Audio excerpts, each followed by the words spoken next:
Today I'm delighted to be speaking with Evette Rose. Evette, you are a counselor, the author of 19 books, and an expert trauma release practitioner. You have worked with over 7,000 people one on one and facilitated personal development seminars in 43 countries, touching the lives of thousands worldwide. With your transformative metaphysical anatomy technique, you guide individuals on healing journeys and you are passionate about enabling people to understand the messages from their bodies and to also release post traumas and unlock their inner healing potential. Yvette, welcome to the show. What a delight it is to have you with me today. Thank you so much, Dr. Agi. I am very happy to be here and thank you for the invitation. I'm really looking forward to this. We're going to have a really wonderful podcast today. I can feel it.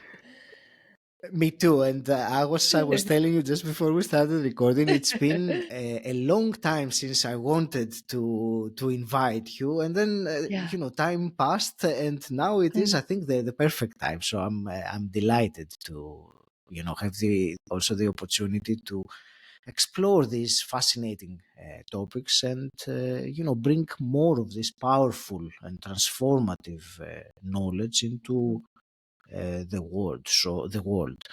So I will start by saying that if you are listening today and you are interested in self-healing, this is going to be enlightening. So, Evette, one of your books is this. Let me show you this huge one here, the Metaphysical Anatomy, which is 680 pages. So it's quite heavy.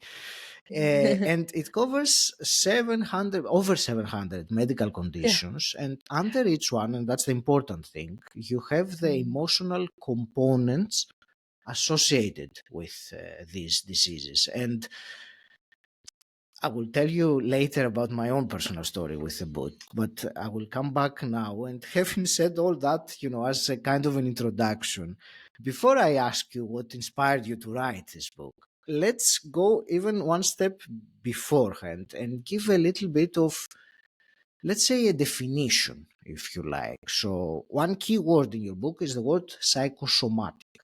So, when you say psychosomatic, can you explain to the listener on basic, in a simple way, what it is that you mean? That's a really great question. And I have to say that psychosomatics for me was also quite a new concept about 15 years ago, because this is when my journeys really truly started. Psychosomatics is when we start to look at how emotions can affect the physical body. And I'm sure this is something that you all can probably relate to. We've all had headaches, right? This is something I'm sure Dr. Ayuk also probably have had as well. Now, when we have a headache, in most cases, it doesn't stay, it comes and goes. But have you noticed sometimes that when you get a headache, it's normally during a time and a period when you feel a lot of stress? Maybe there's something going on in your life that you feel very in conflict with. I mean, the reasons can be endless.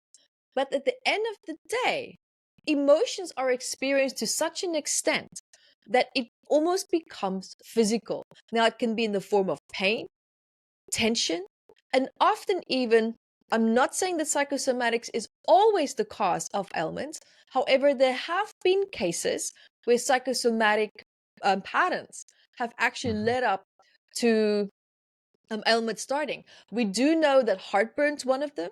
Headaches is one of them, not all but most, because I understand some headaches are related to allergy. So that's now another psychosomatic point that if you want to take it through the psychosomatic path, you can. And also stomach ulcers. This is an excellent example also of psychosomatic stress, and back pain as well, neck pain, shoulder pain when it's not related to an injury as well. So Mhm. this is a very short, fun, very relatable example that I think we all can say at some point, oh, I've experienced that. I can understand that. I think we each have our own experiences with that, and it certainly sounds true anyway. And I would Yeah. only add to what you were saying, that maybe not everything is psychosomatic, of course. But Mm, for me, what came to my mind was that when, and most of us are trained to seek the Western medical assistance if something is wrong with our right. health.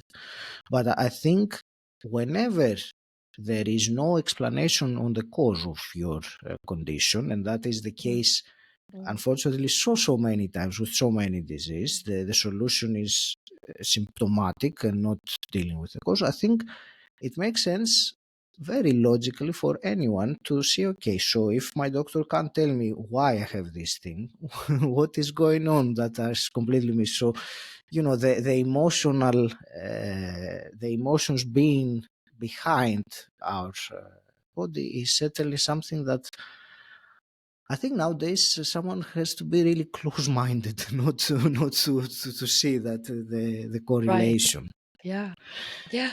Uh, And also, what you said, I want to just briefly add that the reason why it's so frustrating, because you touched it a little bit on the doctors and the hospitals, and when you go to them and you have these complaints and they just pull up their shoulders and say, now what? It's a very complicated process to actually get the psychosomatic symptoms and to be treated for that. Because what they do say is that you must show persistent symptoms of psychosomatic distress for at least 6 months before they can give you an accurate diagnosis. Now, the mhm, frustrating thing with psychosomatic ailments or pain or discomfort is that it can change. And when I say it can change in its location.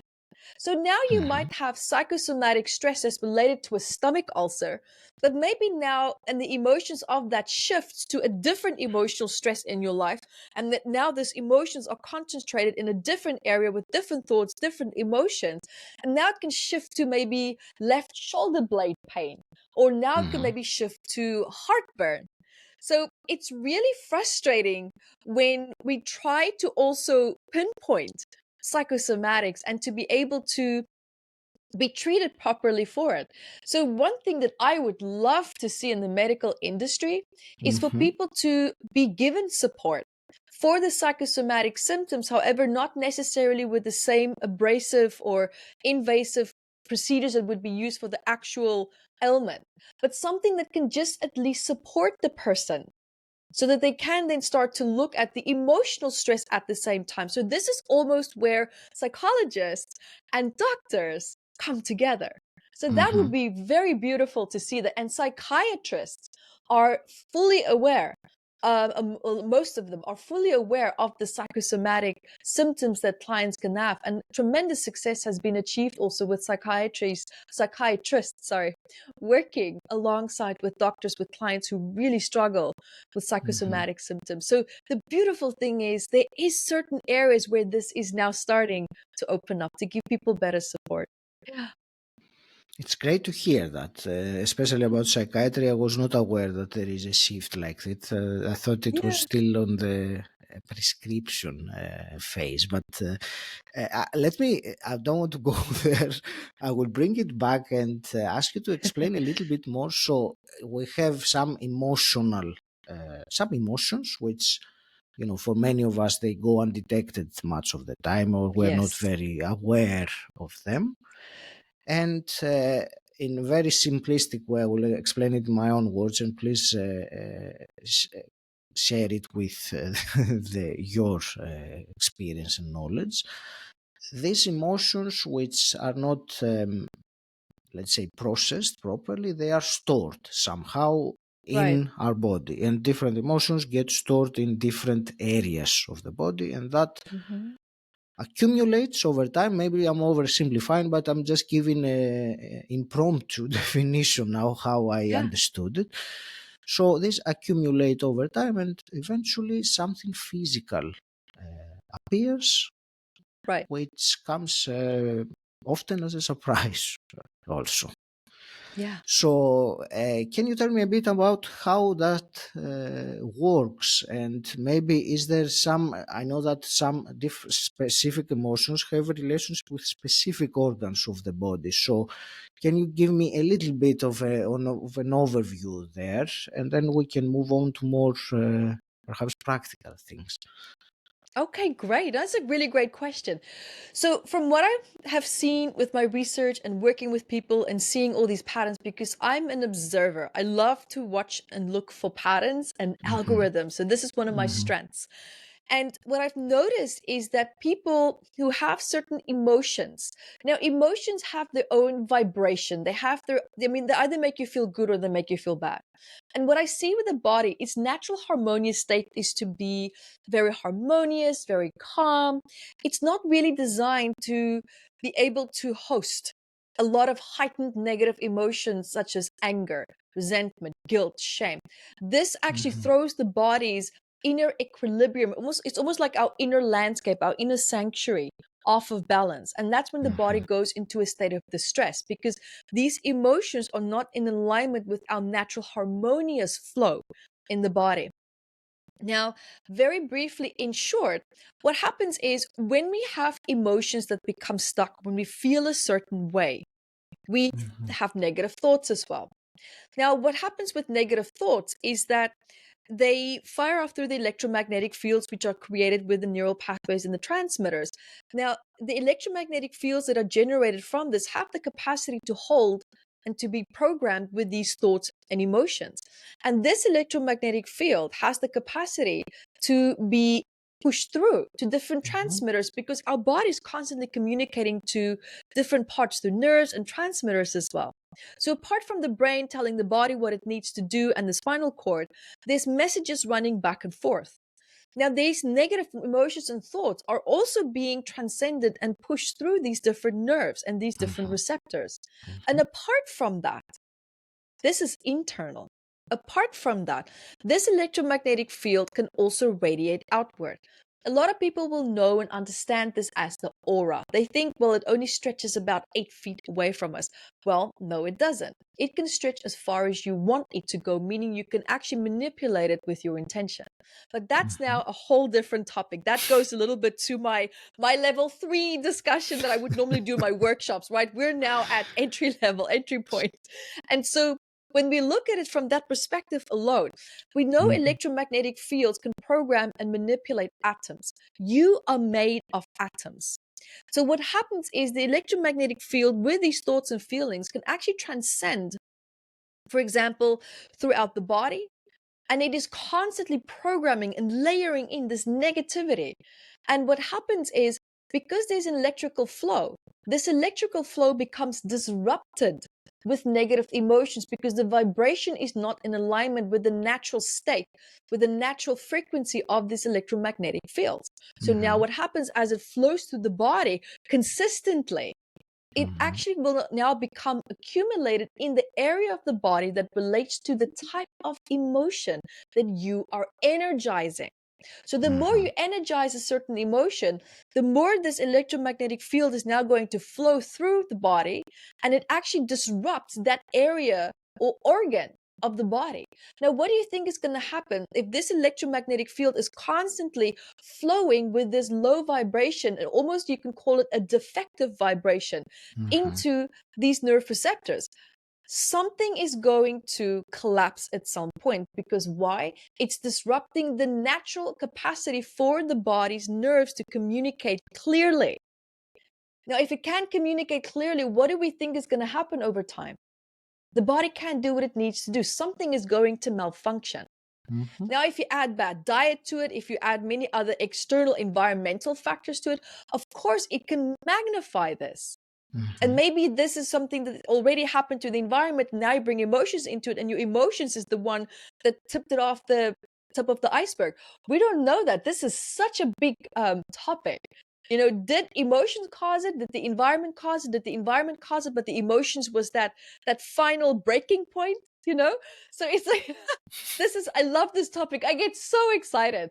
But now, for example, you asked also for an Mm-hmm. example. So Yes. I love the gallbladder. The gallbladder is all about bitterness. This is when something that has made us feel not resentful. There's a difference between the emotion of resentment and bitterness. Something Mhm. that you just feel really unhappy about. Resentment is a little bit more connected to a deep-seated silent anger for me, from what I've seen with clients.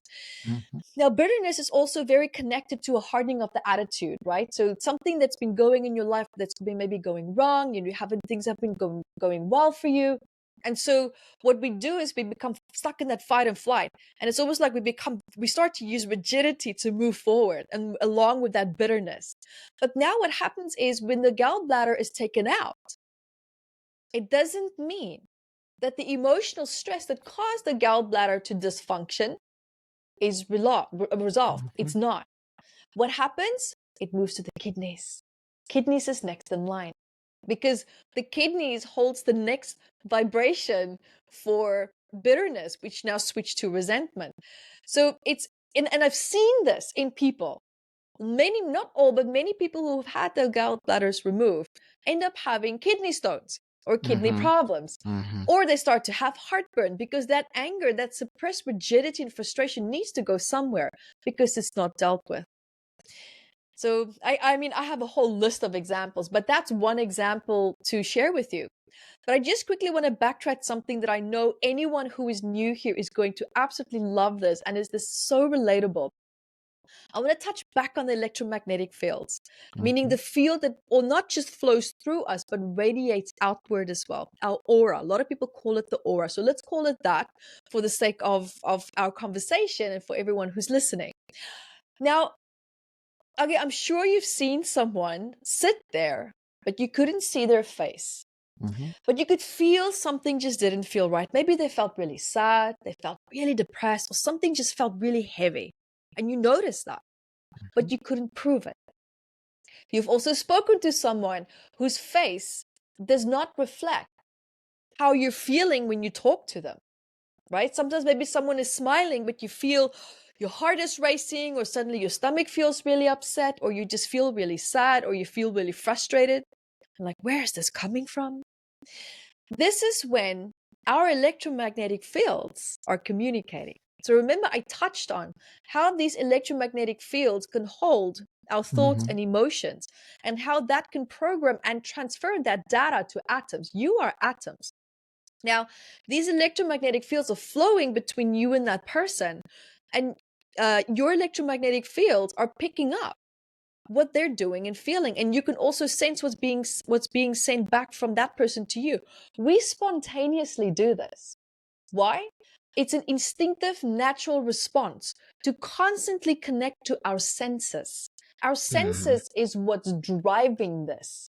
When you walk somewhere, you don't just blindly trust. There's a part of you that's always a little bit just aware of your environment, right? You can sense, is things okay? Do I feel good here? Do I feel bad here? You all have felt this. Now, this includes now with people more so. And what's happening is your electromagnetic field is reading the information in their atoms. That transfer of information is coming back to you, relaying and triggering emotions, sensations, and eliciting subconscious memories so that you can translate and relate to what is happening right now. Why am I feeling Mhm. this? And then a message comes forward, and that's called your intuition. And that's how this is now being beautifully translated. And now I'm speaking biologically. Yes, we have the soul aspect, but I mean, I think that's probably podcast number 1, 2, 3, 4, 5, and 6 and 7 later on. But just to keep it now really fun, very easy, very simple, these are really important aspects to have a look at and to consider as well. And this is something that I know for a fact that each and every single one of you listening here right now, you have experienced this.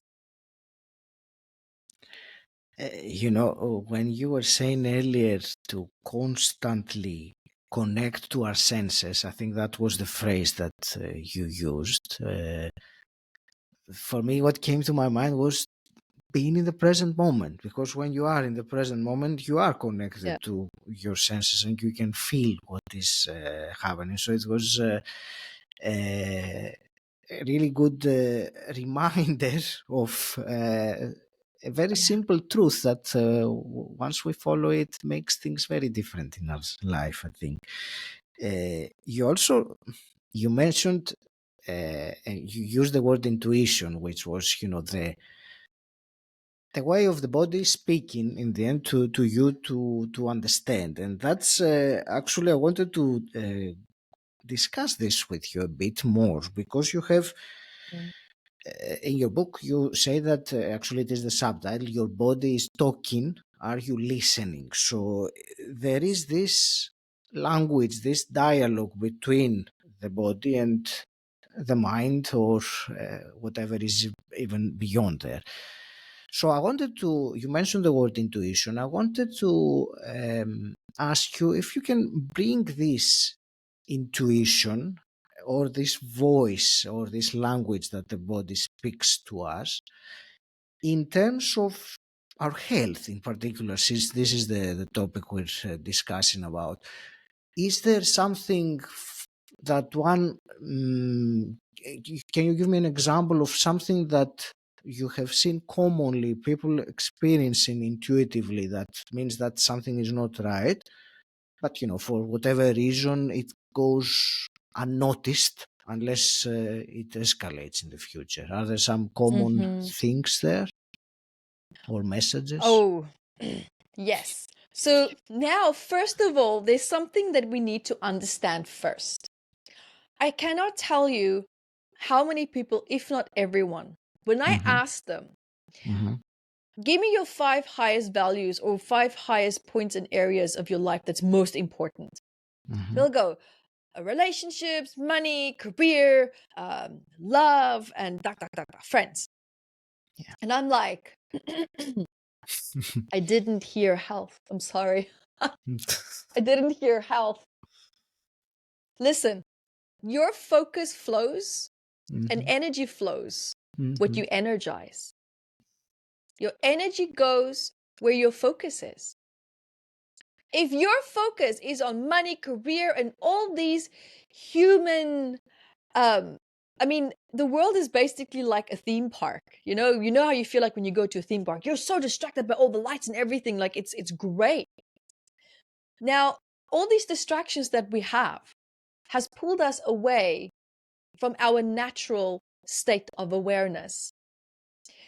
You can't focus on something or be aware of something if your focus is not there, period. It just doesn't work that way. We mhm. can't do more than one thing at a time, even though we think we can. We actually cannot, because the quality would be absolutely terrible of the third or second thing that you're trying to do. You're gonna have to go back and Yes. redo it, right? So, and the body is the same. Now, if your focus is on stress, or when we're dealing also with this negative bias that the body has of focusing more on the negative rather than the positive, focusing more on something that we maybe need to bring more of into our life, but then we're trying to find instant gratifications or quick solutions. We love quick fixes, right? We've Mhm. also built our entire life, we're masters of disassociating, we are masters of deflecting. We've literally set up our life to live in a state of avoidance. How can you become aware of something if you're constantly in a state of avoidance? You're Mhm. not.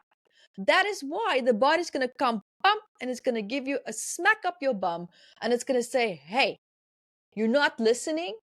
Here's the pain. Here's the ailment. But now the problem with that is we don't like to feel. We hate feeling our emotions. Mhm. And that's why we're so good at deflecting. That's why we're so good at avoiding. Your emotions is the GPS of your soul. It is what tells you what's good, what's bad. And if something is bad, then do something about it. Don't just try to figure out a quick solution around it. Ask it, why are you there? Why don't we like this? We don't question anymore. We just feel distress, and then we have this knee-jerk reaction to look the other way. What is the easy fix? What is an easy solution? And you know why? Because we're living subconsciously in a state of fear. Because that's how social media have wired us. That's how life and itself has wired us. There's no energy to look at anything other than what is a threat? What do I need to overcome? Who's the biggest competitor? How am I going to survive? We're so stuck in state of survival that we don't even realize it. Even if you have all the money in your bank account, there's always going to be something that you're going to be stressed about. It's a program. So we have to break this program and learn and understand that your emotions is your best friend. If you want to live your best life, learn and understand what are your emotions, how do they feel, even though they sometimes don't feel good. But even if they don't feel good, the only person that can change that is you. Not drugs, not alcohol, not cigarettes, not any substance. Because the state of permanence is not, it's non-existent. You're going to have to keep repeating that and you become the hamster in the wheel. So if you want to start to live a stable and consistent, balanced life, we need to befriend our emotions. They're there for a reason. And the moment we can start to befriend our emotions and not associate it with shame or fear of rejection or thinking, oh, if I feel this, then people are going to think that of me. These emotions is what's going to set you free. It is what's going to optimize your health. Because if you can listen to something within you that doesn't feel right and investigate that and allow yourself to investigate that, a lot of things can actually be avoided because our intuition is connected to your emotions. Everyone who comes to me and says, oh, Evette, I can't connect to my intuition. It's terrible. Can you teach me how? I'm like, yeah, let's learn how to feel your emotions. Because your intuition communicates with you through visions, sensations, emotions, and feelings. If you see an image, you read that image by observing how it makes you feel. And how do you think you are relaying that data of how it makes you feel? By eliciting subconscious memories that's now being brought up biochemically, we're feeling these sensations, even though you can't consciously recall what it is. And we put together a message. If you can't feel your feelings, you are not going to be able to feel your emotions. That's why empaths are incredibly psychic. They are very highly intuitive. They are the best mediums because they can feel their emotions, but they feel it too much. Why? Because they have terrible boundaries.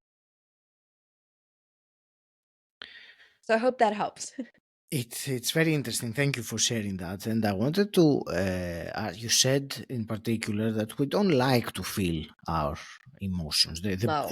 the negative emotions anyway. So, what would you say practically to someone that gets it, understands what you just said right now, but still sitting down with the emotion of grief or whatever else emotion is there? Is difficult. Is there some kind of a tool or a trick or something that Right. can help take you to that side, that you actually sit down and investigate, as you said, the emotion, rather than rushing to distract yourself with something else? I love that. That's such a great question. And I need to be careful how I answer this now because and you just touched on grief, right? So the approach for grief would be a little bit different to what it is for anger. So first of all, but and there is a big generalization that I can use here. And the best one here is to be in a state of allowance. We don't allow ourselves to feel. Now, what happens? We fight against the emotions. We resist the emotions, right? We resist it. But now what happens is that resistance takes energy. And that's where your focus now is. Your focus is on resisting something that you don't want to feel, which means we actually lock in that bad negative emotion, because in order to stay in a state of resistance, we need the emotion to be there. You see how they go together. So now what happens if you want to let go of that emotion, but you can't because the resistance is there, it's holding on to it? Accept that it's there. Give space to the fact that it's there. Give it permission to be there. And the structure of it slowly, is not going to all happen in one go, But that's the starting point of it collapsing, because there's nothing holding this emotion in place. And that includes judgment. Notice how you judge yourself when you're upset. Notice how you judge yourself when you're sad. Notice that. Crying is a natural healing cycle of the body. Did you know that? It's a that this is one way that the nervous system regulates itself.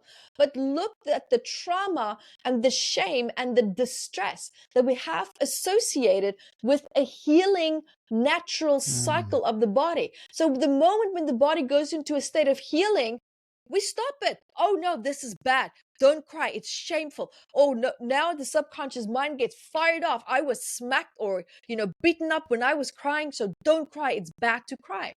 And now people come to me and they say, Evette, oh my God, but I cry every day, but I don't feel better. So what you're saying doesn't make sense.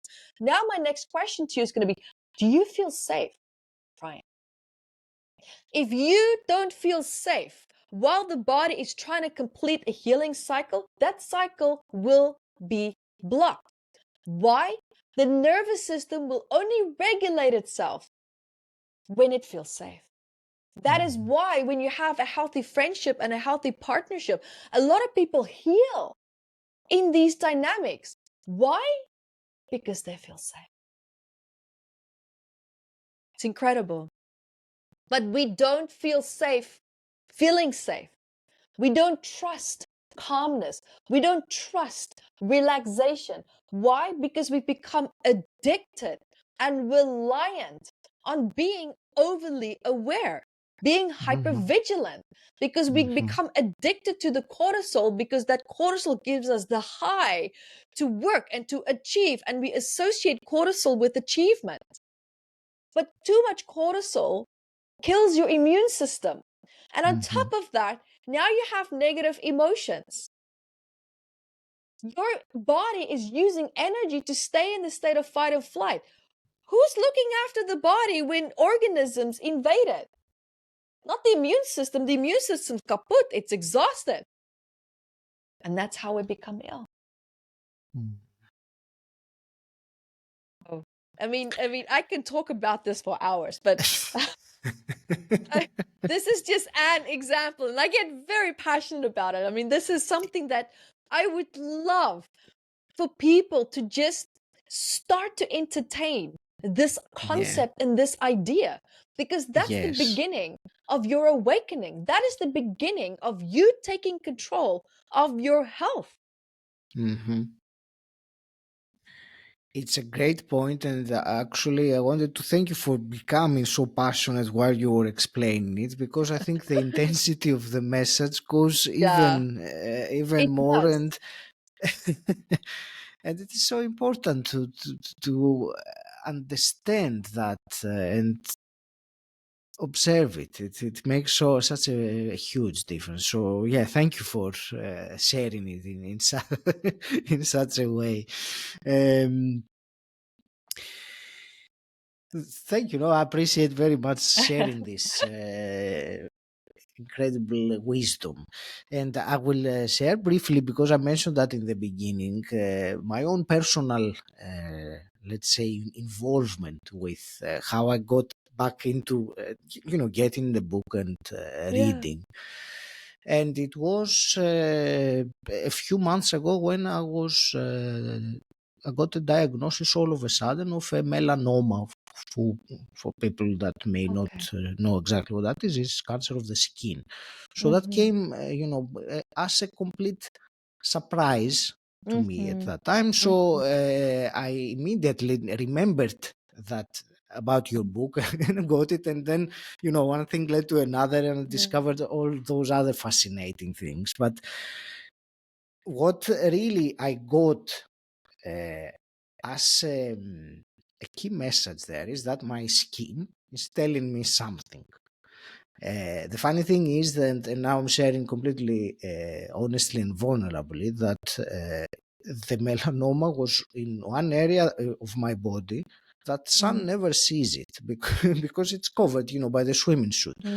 So the theory that it is caused by sun or excessive it really didn't apply at all. If it was No. anywhere else on my body, I would say, yeah, okay, you know what, I am Greek, I grew up in Greece, I had lots of exposure in the sun, Mm, mm, mm, but mm. not where it was. So that was, you know, the interesting thing. And then I read, of course, the connections that you have Mm. in the book, and it was much of it, from what I remember, is similar to the conversation we had been just having about emotions and reluctant to express emotions, or keeping Yeah. sweeping emotions under the Mm. carpet. So it's, you know, all this is very relevant and also personal for me. So Mm. it's Mm. incredible, you know, to get this kind of Mm. completely different approach and reflect on yourself. And some things, Right. you know, the important thing for me was that it felt, and I'm sure you have seen that thousands of times with the people you Mm. work with, that it feels right immediately when you ask the questions, or when you say something, you say, aha, yep, it makes sense. Right. Right. Right. And So thank you for sharing that. I mean that it's a journey, right? And anyone that probably has the same condition as you would deeply appreciate and relate to this conversation as well. And it's a very powerful example that you just gave now, that this is not even related to the sun. There's so much, there's so many missing links, right? And psychosomatics really truly can help us to bridge quite a lot of gaps. Yeah. Thank you for sharing that. indeed, thank you. And I actually wanted, as we start concluding today, which this truly fascinating conversation, uh, I wanted to ask how, because it's been years since you wrote that book. How do you feel when you hear about this, you know, profound impact that people that you had on people with the book, or like, you know, individuals like myself, even years after you made the book? How does that feel? Were you expecting this kind of you know, resonance?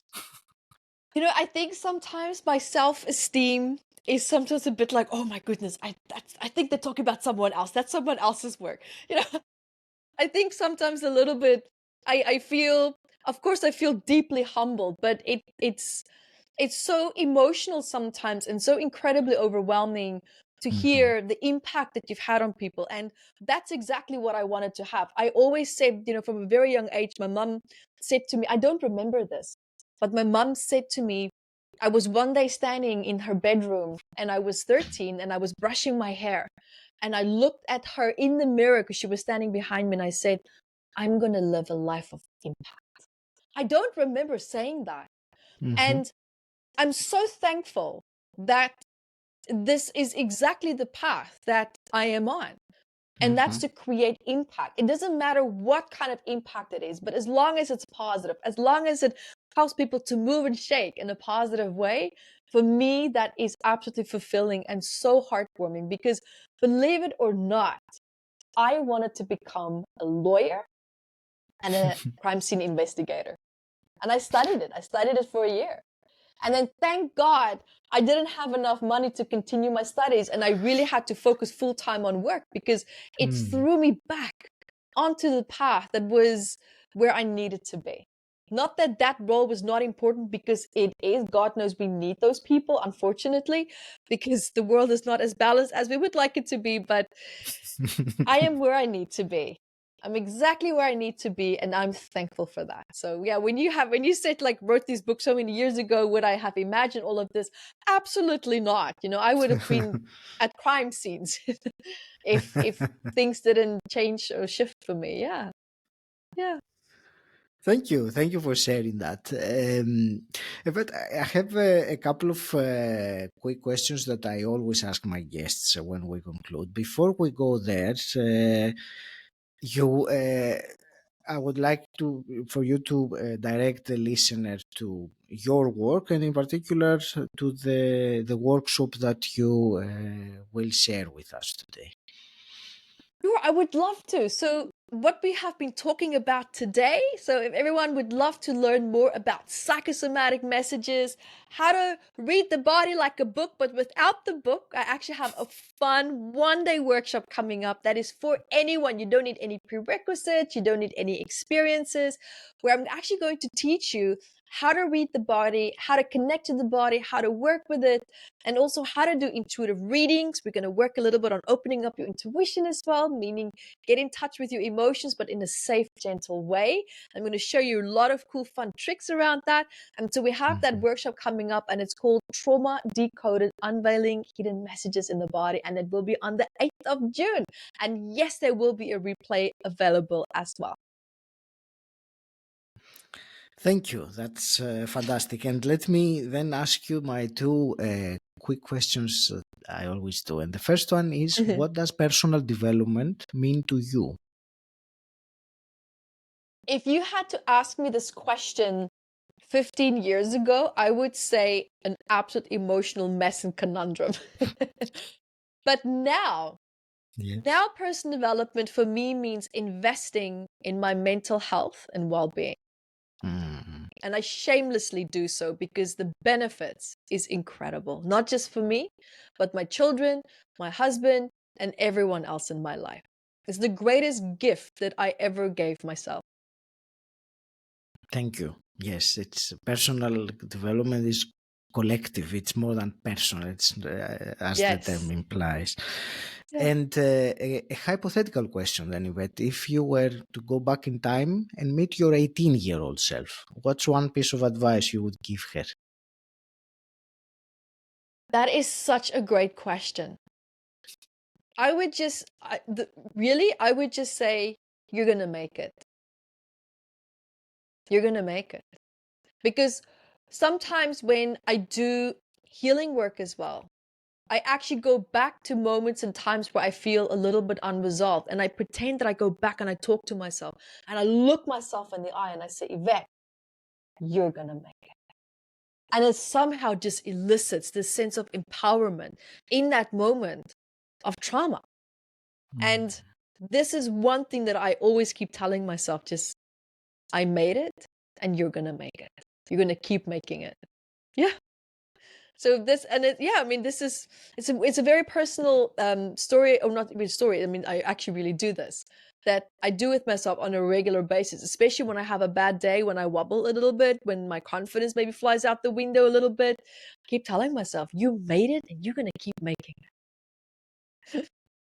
Thank you for sharing that. And it's so useful to know that these moments of self-doubt come to everyone, and it's not just us. As sometimes we think it's just us. Everyone else has got it figured out. No.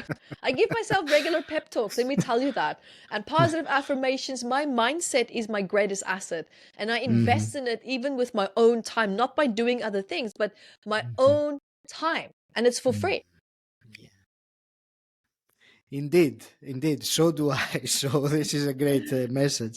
Wonderful. Evette, I want to thank you so much for this conversation today and what you shared with us.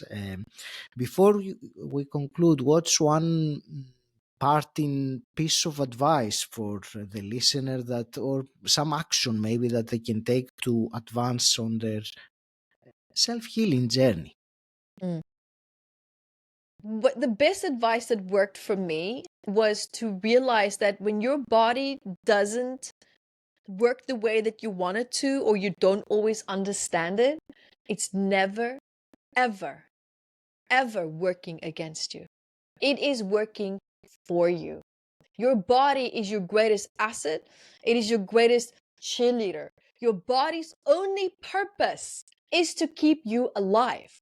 And sometimes that means it needs to bring up things that's causing it distress and dis-ease, because so that you can take action. So we need to learn how to reinterpret messages from the body and see it as an actual message and not your body retaliating against you. Your body is not failing you. It's working for you. That heart in your chest is beating for you. That's my message. Thank you.